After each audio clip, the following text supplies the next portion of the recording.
calling for the government and other relevant agencies to come to our help, to help us see how this water will stop flooding. Rising water level and torrential rains threaten more lives and property in many states as federal government moves to cushion the effect of flooding. Even at that, meteorologists say more rains are expected this year.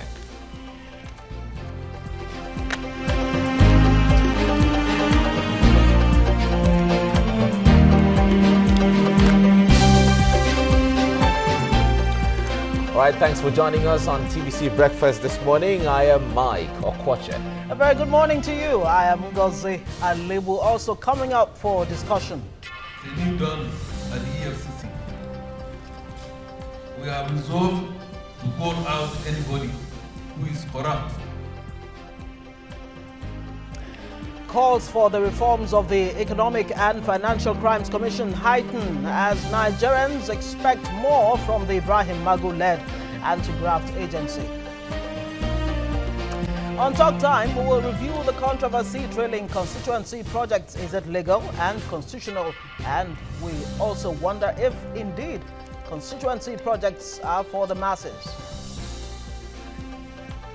Our TVC Breakfast discussions begin in a moment.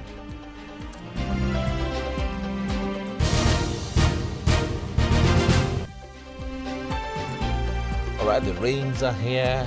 It's been raining and raining and raining. And Cats and dogs and all cats kinds and of dogs, things. elephants and hippopotamus. It's really, the weekend has really been a very wet weekend. Yes, and indeed. we saw flooding in parts of the state and so on. Yes, and you know, as the heavens poured down, I couldn't just help thinking about people who live in the so-called lowlands, people in places like Ajegunle, apologies to you, and you know, such places where there's no drainage. Ajah, for example, in Lagos, I'm talking about Lagos specifically, and so many other places like that all across the country. We had issues of flooding also in parts of Ketu and so on, and but we'll look at what government is doing at the course of the program.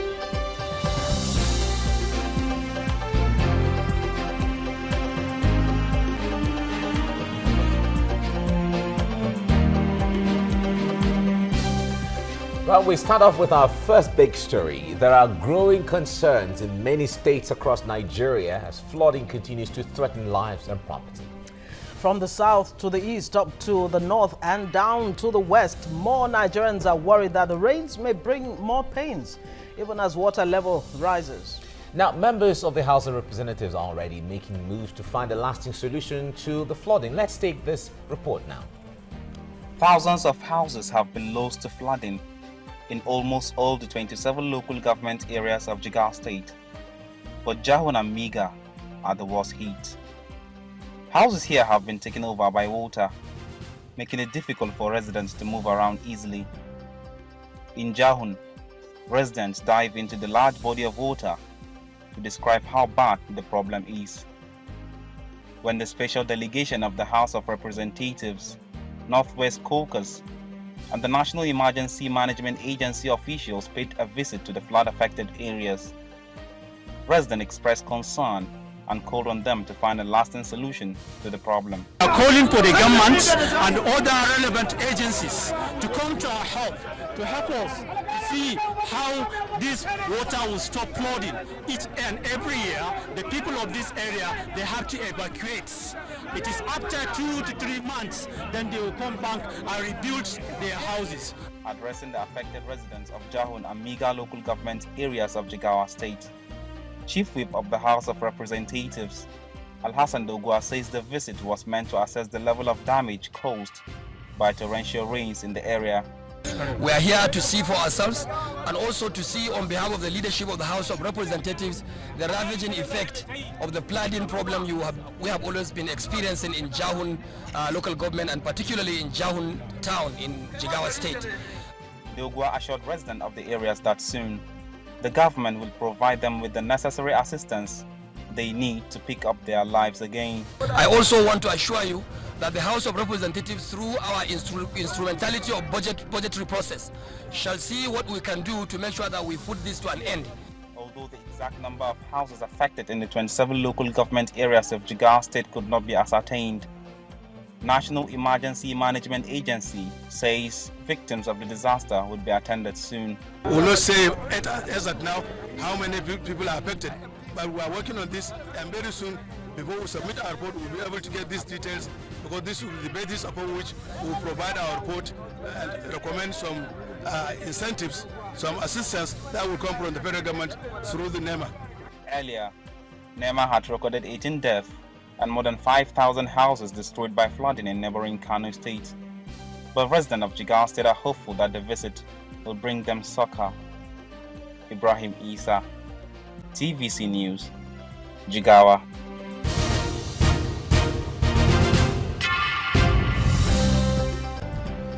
You almost want to ask, what difference will that visit make? 2012, and we're here again talking about floods, and this time we'll be looking at ecological funds and how those have been applied to solve, this major problem. Has Nigeria really learned anything from 2012? Okay, we have our guest in the studio. He's an environmentalist, John Ekoko, and also joining us via Skype is also an environmentalist, Desmond Majakudumi, but we hear he's not there yet. We're expecting him to join us as quickly as possible. Good morning, and thanks for joining us again. It's good to have you on the show. Good morning. Let me just ask or start by asking you, have we learned any lessons from what happened in 2012? Over 200 or so people lost their lives and property destroyed all across the country. We've learned little lesson. It's not as if we've not learned at all. There are instruments in place now. One, flood warning, disaster management, and moving of victims. But it's still at the official level. At the individual level, nothing much has changed. Is there really much happening on the official level, beyond just asking people to move away from the lowlands and move to safer areas? Because some have criticized that this particular warning is very shallow, at best. Yes, it is small. Particularly if you look at disaster management, the response is faster. It's just that the scale and magnitude of the flood virtually drowns out the rescue effort. Okay. So it doesn't really make you know. Okay. There are forecasts, there are warnings ahead already as it is. How concerned should we be right now? Now, there are two sides to it.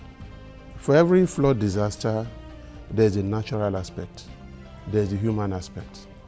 America is passing through its own flood problems right now, but it's mostly natural.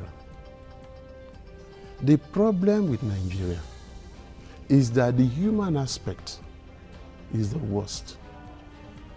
Number one, those who are supposed to build certain infrastructure, they collect the money, either they do a shoddy job or they don't do anything at all. So that is a disaster waiting to happen. Number two, even when they do, the citizens who live around there, who expect to keep and maintain this infrastructure, many of them dump waste, block drains, so that when the rains come, there is simply no stopping the rain anymore. Number three, she mentioned it earlier, the squalid condition in which people live. They live with total disregard for the natural process. People build on waterways. They block the flow of water. So when the water comes, what happens? It sweeps houses away. Affects. Then number four, it's also mentioned, those who live on the floodplains and on the dam sites, right? Efforts have been made to move them. Series of efforts.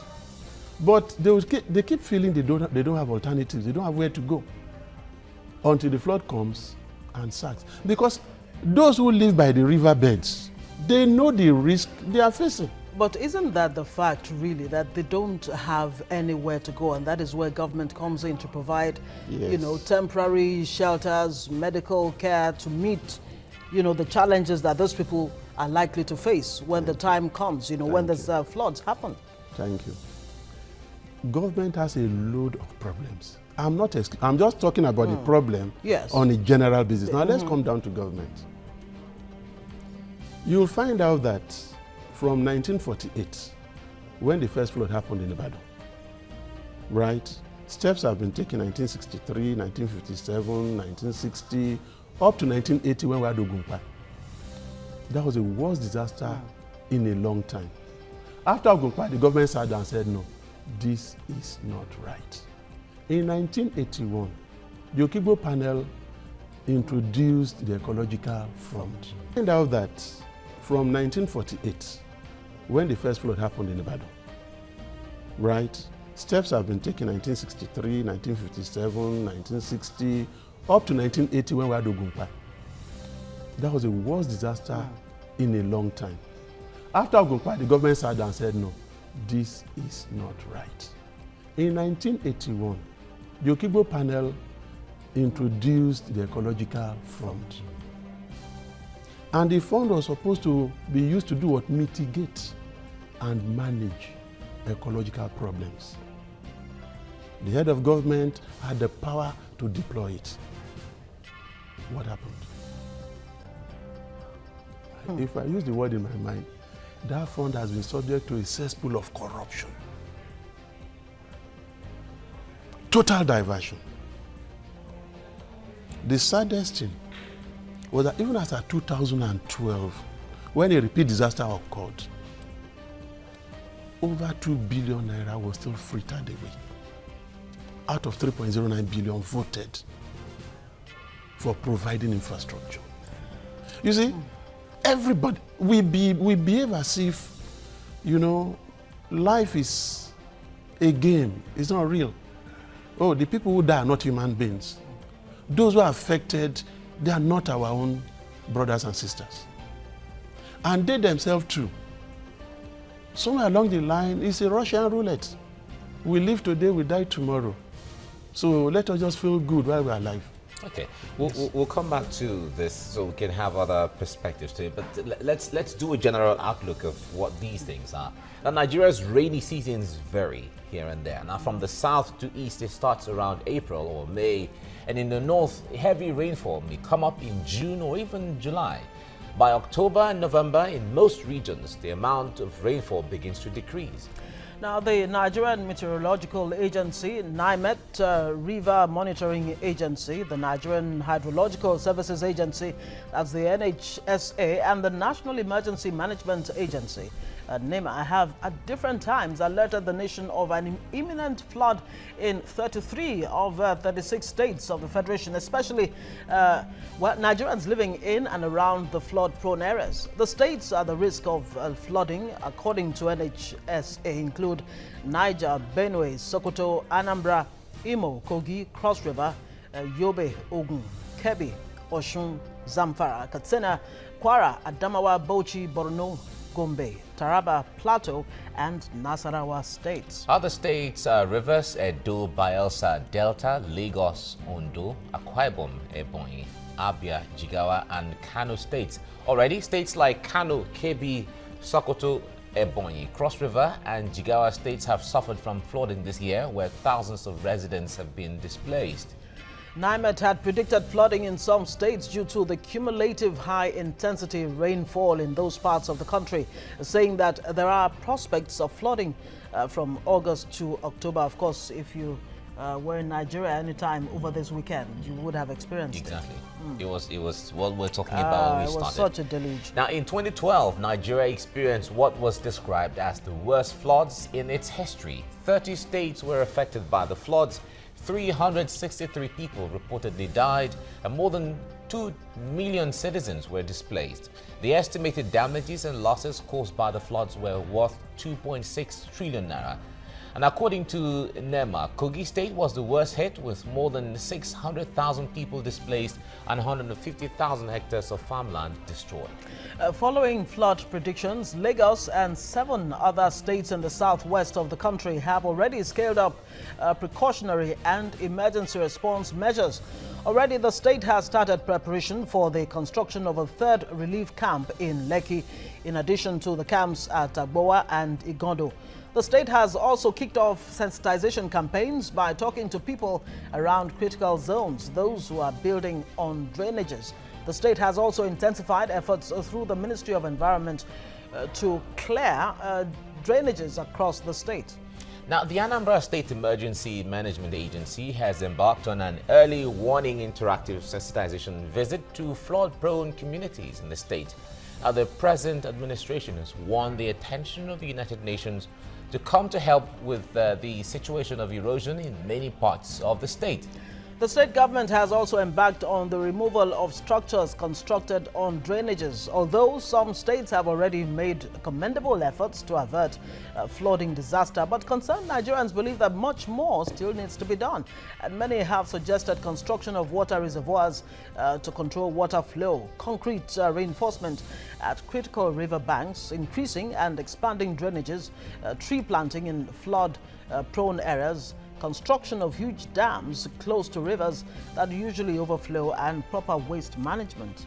Now, the Ecological Fund is one of the biggest special funds in Nigeria. Now, it is an intervention facility established to address environmental challenges such as soil erosion, flood, drought, desertification, oil spillage, pollution, and general environmental pollution that may arise in many communities across the country.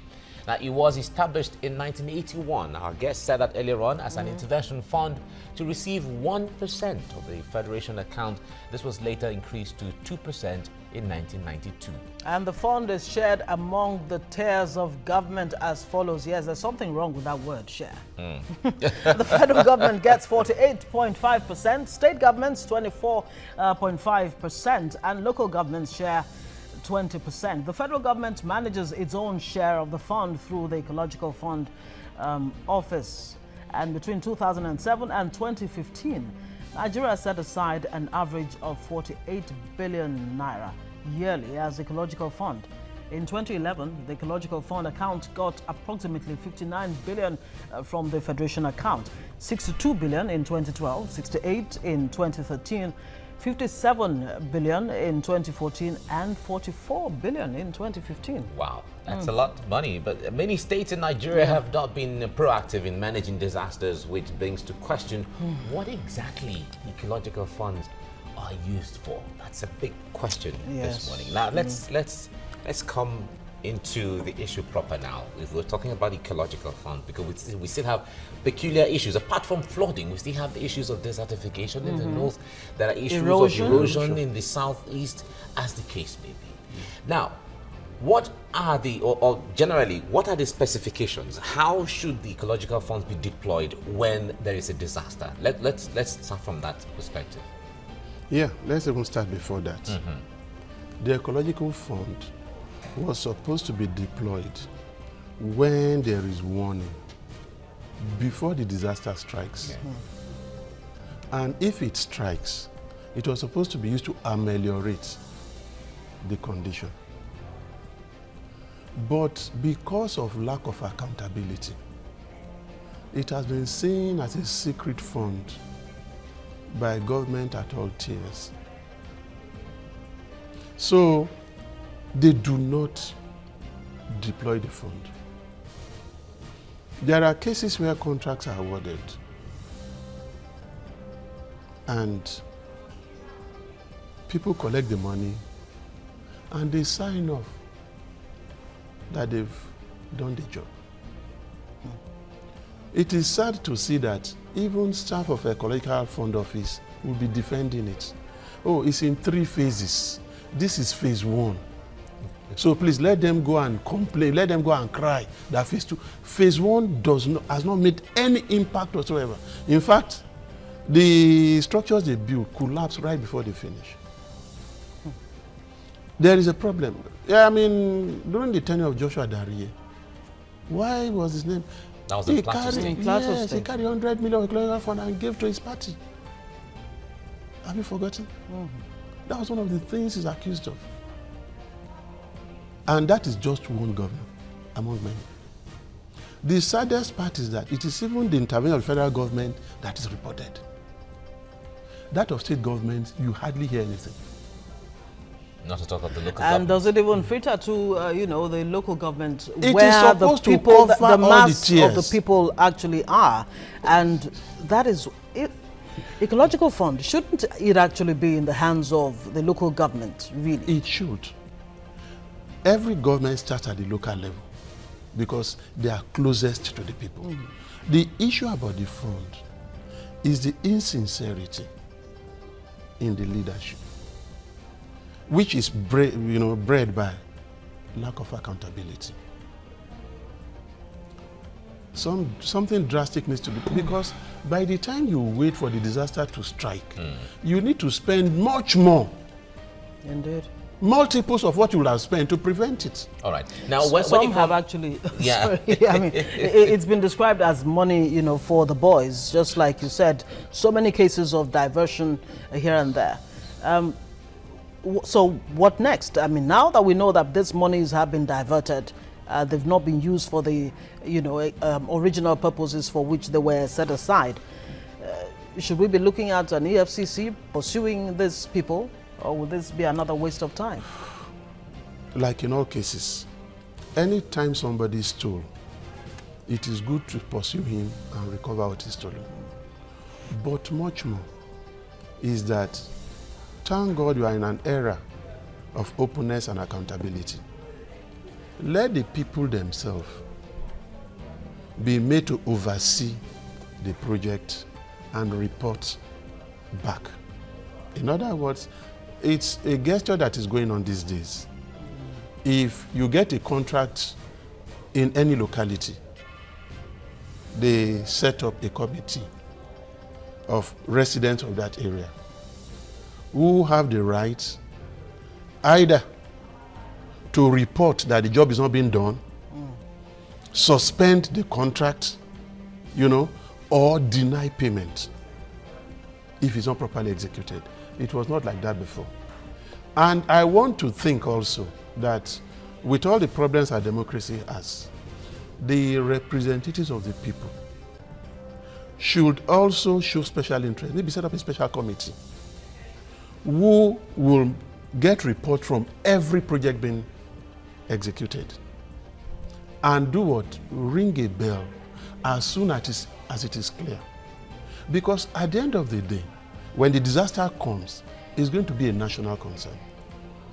The fund has operated with impunity up till now. Once the impunity aspect is taken away, you would now see how beneficial or how long-sighted the plan was. Okay, let's even, sorry to cut you there, let's even come to the alerts and the warnings coming from the Hydrological Agency and, of course, NEMA. Based on their warnings to Nigerians, they're actually saying, or they're quoting the Niger government, you know, saying that they are reporting that their water levels have actually increased far beyond what happened in 2012, and it's already gotten to Republic of Benin, and invariably it's going to get to Nigeria.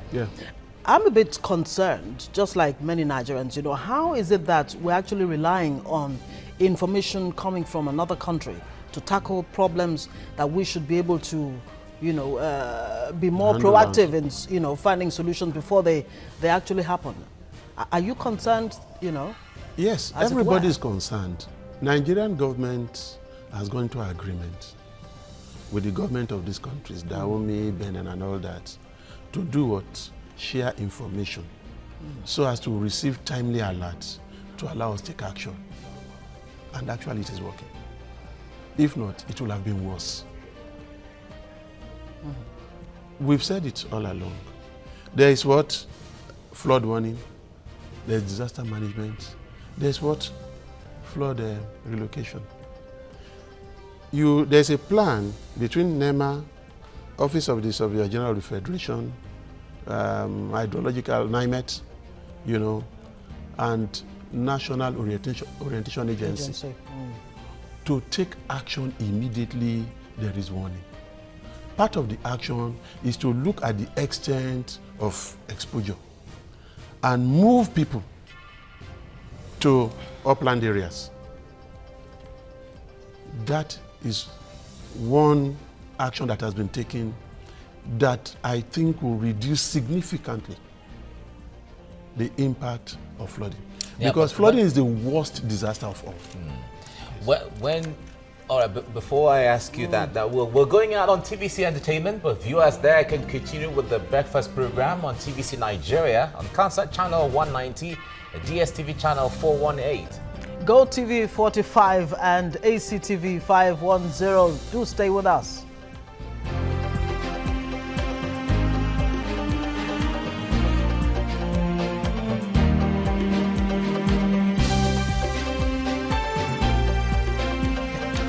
All right, thanks for staying with us on TVC Breakfast. If you're joining us, we're talking about flood warnings, the forecast by the meteorological agencies and other agencies monitoring the weather and monitoring the nature of floods in the country. And certainly, we're also talking about the utilization of the ecological funds and how it's supposed to really help to ameliorate the condition when it is deployed. And we have in the studio former chairman, Nigeria Environmental Society in Nigeria, John Ekoko. He's joining us right now. Thank you very much. We're still expecting Desmond Majekodomi to join us via Skype. Now, if we have to go back to the issue of ecological funds, make us understand, when the fund is being deployed, which agencies are responsible for the implementation or the execution of the ecological funds? The Ecological Fund Office, in collaboration with the Federal Ministry of Environment at the national level, were responsible. At the state level, automatically it becomes the Ecological Fund Office of the state and the State Ministry of Environment. However, just like I told you now, in the new arrangement, National Orientation Agency, NIMET, NEMA, Office of the Subjournal of the Federation, right, and the Ecological Office should all do what? Collaborate.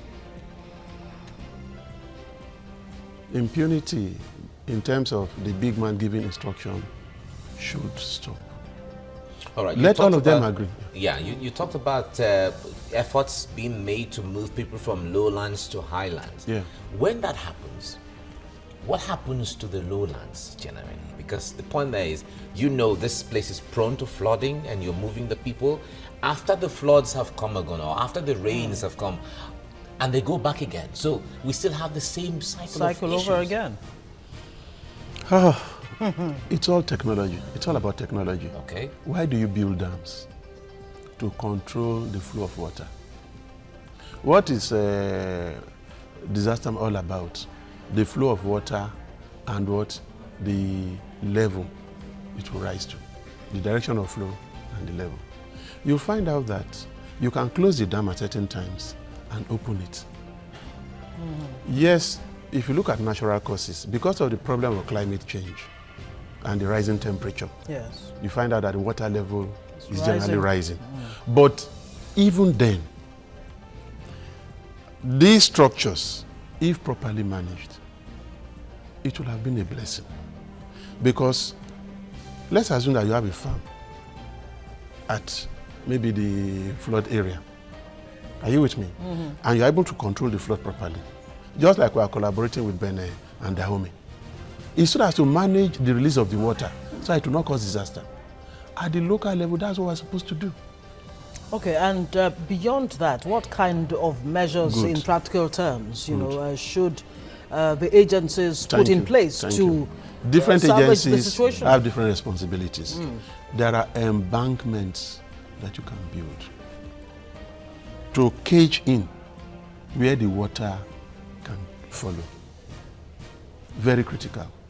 Number two, there are concrete walls. Look, if you study the geography very well, what to do is so simple. In some cases, you may even need to dig the water level, the river level deeper. The issue is if you do forward planning, it becomes very easy. You know, want to take action and to substantially mitigate the impact of the flood. The governor of Lagos State just said now that everything will be done to manage, you know, the effect of this flood disaster. They are evicting a lot of people who have built in illegal places. Imagine somebody building house on a drainage, for God's sake. Can you really blame anyone? I mean, look, in any society, people tend to, you know, do wrong if the law is not properly enforced. Shouldn't that blame be put at the doorstep of government? You know, when in the first place. In the first place, if they fail to, they give approval. Absolutely, and even if, let's even assume they don't give approval, and somebody just goes, they do have the oversight, you know, function. Yes. I mean, people build over canals and all of that, and you just hear government say, "Look, move your structure away from over the canal." It's not that simple. If the law does not, you know, it's not effected, people will do wrong. So how can does it make sense asking how government can change this, other than making sure that they actually punish people who, you know, go against the law? In the time of El Rufai, in restoring the master plan, you know, it destroyed a lot of structures. And he didn't care who was affected. Abuja today is still enjoying the glory that El Rufai brought to it. It had become a big slum. In fact, last time in Lagos, there was reasonable action taken. The issue is to have the will. And I will tell you, the people will understand. No doubt about it. After some time. They will. I'm telling you, what does it cost you to make maybe 200 people or 50 people homeless if it will save 1 million people? Look at the trillions you were calling. Right?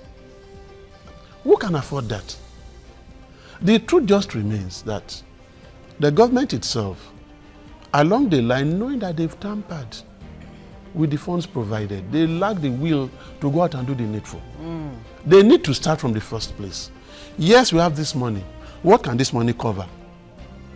What are the challenges on ground? Okay, we can't tackle all of them. Let's do this. Already you have your sight on the ones you did not do. When warnings come, you are more aware. You take action immediately. That is what they are supposed to do. Let's take an example too. The town planning authorities, they go all over the place. Do not think that they don't see, they see. But when they see the illegal houses and they give them notices and the people come and settle behind, they turn a blind eye. Somebody should hold them accountable. Right? Yes. Simple actions. Yes. Those are the things we expect to see, because you were talking about what Ngozi was drawing attention to in the first place. You talk about people dropping things in drainages. Should there be drainages open in the first place? They should be closed. That is where there are drainages. In most places you don't even find drainages. Exactly. Everywhere is closed. You travel outside of this country, you see a lot. Very heavy canals sometimes. You don't even get to see them because everything is sealed, everything is closed. So anything you throw out, it doesn't fall into anywhere. Maybe while we're talking about this, I should just use the opportunity to draw Lagos State attention to the Ketu Alakpere Canal. The kind of refuse that you find on that canal is unbelievable. And if a disaster were to happen, oh my. It's going to be terrible. Well, John Okoko, thank you very much for coming on TVC Breakfast. Thank you. Thank you so much. I appreciate it.